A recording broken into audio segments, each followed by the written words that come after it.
Hello everyone, welcome back to my channel. আমি তনুজা, আপনাদের সবাইকে তনুজাস কুকিং ক্রিয়েশন চ্যানেলে স্বাগত জানাচ্ছি। আজকের রেসিপিটি হলো ছোট মাছের টক। জলপাই দিয়ে ছোট মাছের টক রেসিপি শেয়ার করব। খেতে ভীষণ মজাদার হয়, একদম ইউনিক স্টাইলে তৈরি করে দেখাবো। আপনারা হয়তো ছোট মাছের টক অনেক রকমভাবে রান্না করে খেয়েছেন, একবার অবশ্যই এইভাবে রান্না করে খেয়ে দেখবেন, খেতে খুবই ভালো লাগে। আর বন্ধুরা, এখনও যারা আমার চ্যানেলটিকে সাবস্ক্রাইব করেননি তারা প্লিজ আমার চ্যানেলটিকে সাবস্ক্রাইব করে আমার পাশে থাকবেন, আর পরবর্তী ভিডিও দেখার জন্য নোটিফিকেশান বেল বাটনটি অবশ্যই প্রেস করে রাখবেন। তাহলে সবার প্রথমে আপনাদের কাছে নতুন নতুন রেসিপির আপডেট পৌঁছে যাবে। তাহলে বন্ধুরা চলুন রেসিপির মূল পর্বে চলে যাই। এখানে চুলায় একটা কড়াই বসিয়ে 1 টিস্পুন দিয়ে দিলাম রিফাইন্ড অয়েল। তেলটাকে ভালোভাবে গরম করে নিয়েছি। এবার হাফ টিস্পুনের মতো কালো সর্ষা এবং সাদা সর্ষা দিয়ে দিলাম। এবার সর্ষেটাকে ভালোভাবে নাড়াচাড়া করে ফ্রাই করে নিলাম। তারপর 4 থেকে 5টা রসুনের কোয়া থেতো করে নিয়েছি, দিয়ে দিলাম। এবার একটা মাঝারি সাইজের পেঁয়াজ কুচি দিয়ে দিলাম। তারপর ভালোভাবে সর্ষার সঙ্গে পেঁয়াজ এবং রসুন ফ্রাই করে নেব। একটু ভালো করে পেঁয়াজ রসুন ফ্রাই করে নিতে হবে। দেখুন পেঁয়াজ এবং রসুন খুব ভালোভাবে ফ্রাই হয়ে গেছে। এবার এখানে 1 টিস্পুন লাল লঙ্কা শিলনোড়ায় পেস্ট করে নিয়েছিলাম। এবার অল্প একটু জল দিয়ে ভালোভাবে গুলে দিয়ে দিলাম। তারপর হাফ টিস্পুন হলুদ গুঁড়ো দিয়ে দিলাম, 1 টিস্পুন নুন দিয়ে দিলাম। অবশ্যই নুনটা আপনাদের টেস্ট অনুযায়ী বুঝে দিয়ে দেবেন।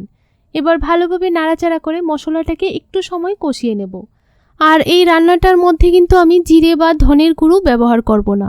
জিরে বা ধনের গুঁড়ো ছাড়াই এই টকটা রান্না করব, খেতে ভীষণ মজাদার হয়। দেখুন এখানে আমি 5 থেকে 6টা জলপাই এইভাবে কেটে দিয়ে দিলাম, ভালোভাবে ধুয়ে নিয়েছি। এবার জলপাইগুলিকে ভালো করে মশলার সঙ্গে একটু কষিয়ে নেব। আপনারা তো অনেক রকমভাবেই ছোট মাছের টক রান্না করে খেয়ে দেখেছেন, একবার অবশ্যই এইভাবে ট্রাই করে খেয়ে দেখবেন, খেতে ভীষণ মজা হয়। দেখুন জলপাইগুলি খুব ভালোভাবে ফ্রাই হয়ে গেছে।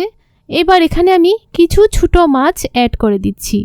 এখানে আমি নানান রকমের ছোট মাছ কেটে নিয়েছি, মাছগুলি দিয়ে দিলাম। এবার মাছগুলিকেও জলপাই এবং মশলার সঙ্গে একটু সময় কষিয়ে নেব।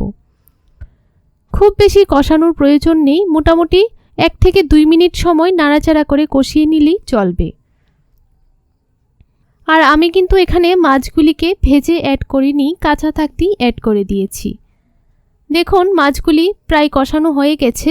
এবার পরিমাণ মতো দিয়ে দেব জল।